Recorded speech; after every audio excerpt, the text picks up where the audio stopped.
दर्शकों नमस्कार। आज फिर एक मुलाकात चरणजीत सिंह के साथ कार्यक्रम में हमारे दिल्ली के और जुझारू सिख लीडर तरविंदर सिंह मारवा जी, जो कि विधायक के तौर पर भी और संसदीय सचिव के तौर पर फिर दिल्ली सिख गुरुद्वारा मैनेजमेंट कमेटी में आज भी मेंबर हैं, और साथ में जब भी राजनीति की है तरविंदर सिंह मारवा जी ने दबंग एक अच्छे लीडर के रूप में कार्रवाई की है।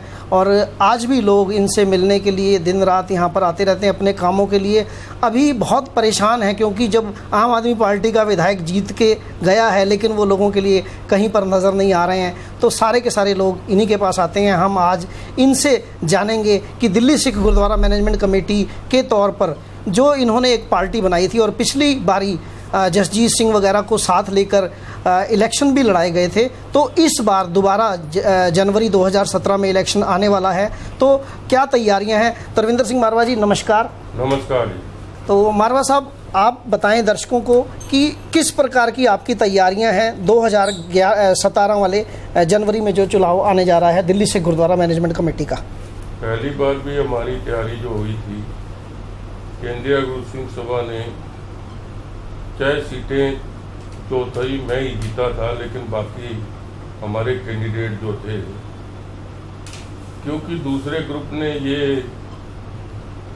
प्रचार कर दिया था कि ये तो मर्ज हो जाएंगे, ये बैठ जाएंगे, इस करके केंद्रीय गुरु सिंह सभा के साथ लोग जुड़े नहीं। लेकिन जो अब हालात हैं, मैं जहाँ पर भी जाता हूँ यही लोग डिमांड कर रहे हैं कि केंद्रीय गुरु सिंह सभा सभी सीटों पे कैंडिडेट खड़े करे और अच्छे उम्मीदवार खड़े करे, जिससे कि दिल्ली सिख गुरुद्वारा प्रबंधक कमेटी का काम जो है अच्छे तरीके से हो और अच्छी प्रबंधक हो, स्कूलों में अच्छा इंतजाम हो, जो बाला साहब गुरुद्वारा है, हॉस्पिटल जो रुका हुआ है उसका भी काम शुरू हो। तो ये सारी बातें देखते हुए, और सबसे बड़ी बात, सिख समाज को, सिखों को एक ऐतिहासिक राजनीति में लाया जाए, जिससे कि हर जगह आज पूरे वर्ल्ड में सिख समाज जो है, चाहे वो किसी भी देश में है, लेकिन वो वहाँ के देश से अपनी निष्ठा कायम आज भी रखी हुई है। जो 40-40 साल 50-50 साल लोग गए हुए हैं, अमेरिका में गए हुए हैं, कनाडा में बहुत ही सिख समाज ने तरक्की की। आपको मैं बताना चाहता हूँ कि वहाँ पर डिफेंस, जो कि आपको मालूम है कि किसी देश की भी डिफेंस सबसे जो मिनिस्ट्री होती है वो किसी वफादार को दी जाती है। वहाँ पर डिफेंस मिनिस्टर जो है सिख समाज की तरफ से बनाया हुआ है, और 4 मंत्री और बनाए हुए हैं उन्होंने सिख समाज से। तो ये बहुत बड़ी उपलब्धि है, क्योंकि सबसे बड़ी बात सिख समाज में ये है कि वो चाहे किसी भी देश में गए हैं, आज तक उस देश में जाकर उन्होंने वहाँ के प्रति अपनी ईमानदारी से काम किया है और वफादारी दिखाई है। इससे आज पूरे वर्ल्ड में सिख समाज की रिस्पेक्ट हो रही है। डॉक्टर मनमोहन सिंह प्रधानमंत्री बने, आपने देखा ही है 10 साल को देश को किस तरह उन्होंने चलाया, क्योंकि उनमें एक क्वालिटी थी, ईमानदारी की क्वालिटी। लोग चाहे कुछ भी कहते रहे, आज दोबारा डॉक्टर मनमोहन सिंह जी को लोग याद करते हैं, क्योंकि जिस तरह महंगाई बढ़ रही है हिंदुस्तान में, जिस तरह दंगे हो रहे हैं हिंदुस्तान में, जिस तरह कोई कानून व्यवस्था नहीं है, और मनमोहन सिंह जी के टाइम महंगाई को कंट्रोल था, और उस टाइम पेट्रोल डीजल वर्ल्ड में इतना महंगा था, लेकिन यहाँ पर सब्सिडी देकर लोगों को, गरीब आदमियों को मुहैया कराते थे। लेकिन आज वर्ल्ड में पेट्रोल डीजल इतना सस्ता है कि अगर वहाँ के रेट से, जब मोदी साहब आए थे उन्होंने ये कहा था कि हम वर्ल्ड के साथ चलेंगे पेट्रोल डीजल, लेकिन 1 साल में ही, 2 साल में ही, 2.5 साल में ऐसा क्या हो गया कि अब वर्ल्ड के साथ वो क्यों नहीं चल रहे। आज अगर वो वर्ल्ड के साथ डीजल पेट्रोल चले तो पेट्रोल की कीमत 30 रुपये होगी और डीजल की कीमत 25 रुपये होगी। मैं दावे से कहने, आंकड़े देख लिए आप। आज मैं आपको यही कहेंगे कि केंद्रीय गुरु सिंह सभा दोबारा एक बार मैदान जगह में आएगी, और हमारी अभी तैयारी अगले महीने से हम शुरू कर रहे हैं। उसके मेंबर बनाएंगे, लोगों के बीच में जाएंगे लोगों को कहेंगे कि आपने सब पार्टियों को आजमा लिया है, आपने सब पार्टियों को देख लिया है, एक बार केंद्रीय गुरु सिंह सभा को भी मौका देकर देखो कि वो किस तरह दिल्ली सिख गुरुद्वारा प्रबंधक कमेटी चलाती है।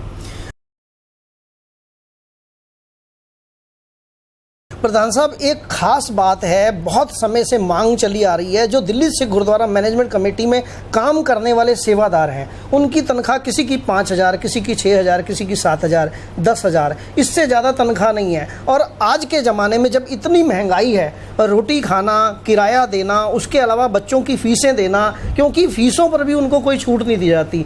अगर केंद्रीय गुरसिंह सभा ये मैनिफेस्टो में लेके आए कि जितने भी दिल्ली सिख गुरुद्वारा मैनेजमेंट कमेटी में काम करने वाले लोग हैं, अगर उनको एक सही तनख्वाह मिलनी, इज्जत से उनकी जीने के लिए उनको कुछ ऐसा होना शुरू हो जाए, क्या आप इस पर कुछ विचार करना चाहेंगे?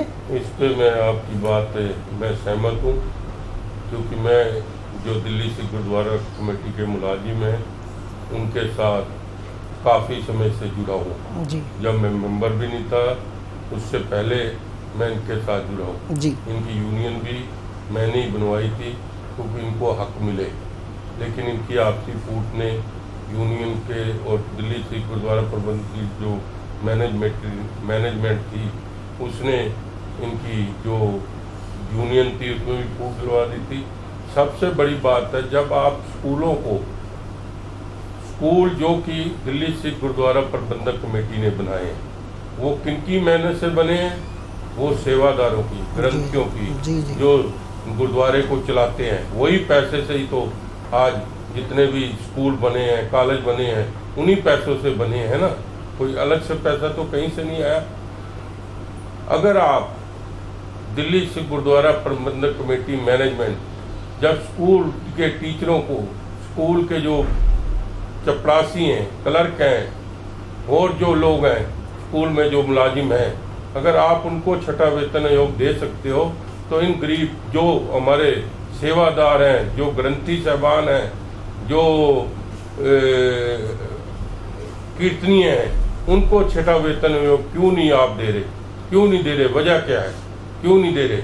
उनको पहले देना चाहिए थे, स्कूल वालों को बाद में देना चाहिए था, क्योंकि अगर स्कूल बनाए हैं तो वो दिल्ली सिख गुरुद्वारा प्रबंधक कमेटी के जो सेवादार हैं, जो ग्रंथी साहबान हैं, जो वहाँ पर स्टाफ है, उन्होंने बनाए हैं। वही जो गुरुद्वारा कमेटी का चंदा आता रहा है उसी से स्कूल बनाए हैं। ये तो उनके साथ बेइंसाफी हो रही है। और सबसे बड़ी बात है, कोई बाला साहब गुरुद्वारा रहता है सेवादार, वो साइकिल से रकाबगंज जाता है।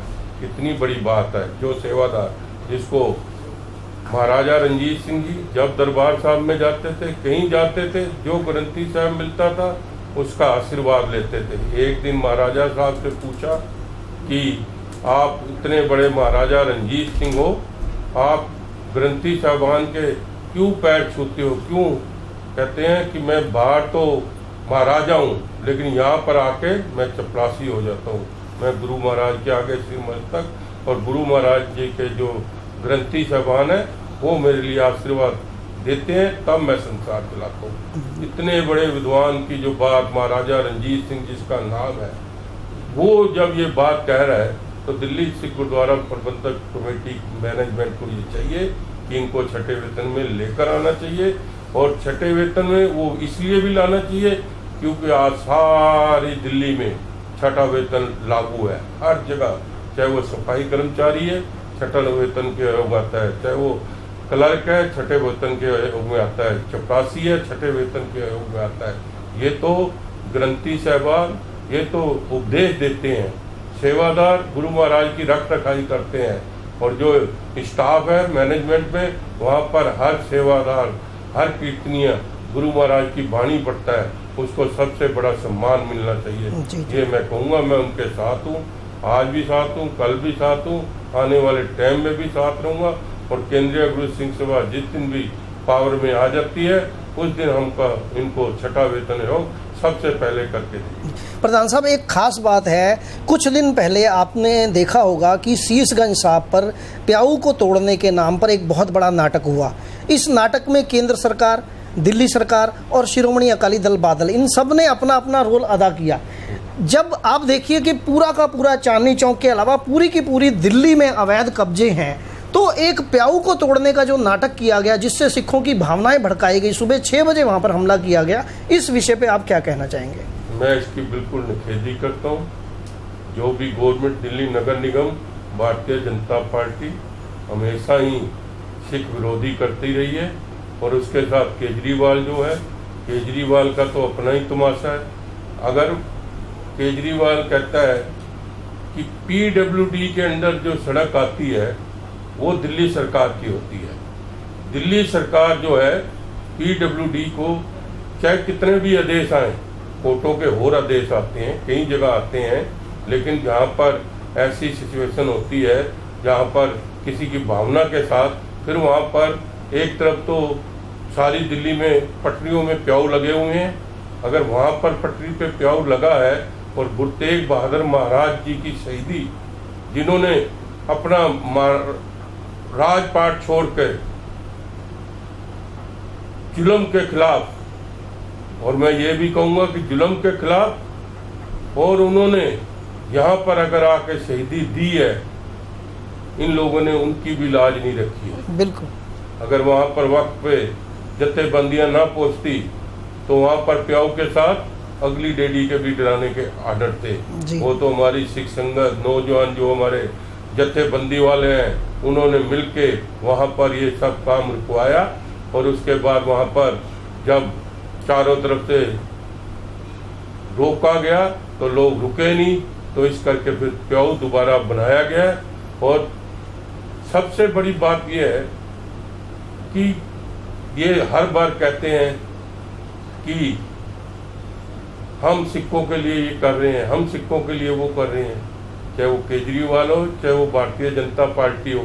आज तक ये बताए तो सही क्या किया। जो अभी राजनाथ सिंह जी ने लोगों को 84 के दंगों वालों को जो पैसे मिले हैं, वो मनमोहन सिंह के 600 करोड़ रुपए में से 350 या 300 करोड़ रुपया बचा था, वो डिस्प्यूट किया गया। अभी तक ये आए हैं, 2.5 साल हो गए, इन्होंने उनके लिए क्या किया? अभी इसको भी 1.5 साल होने लगा है।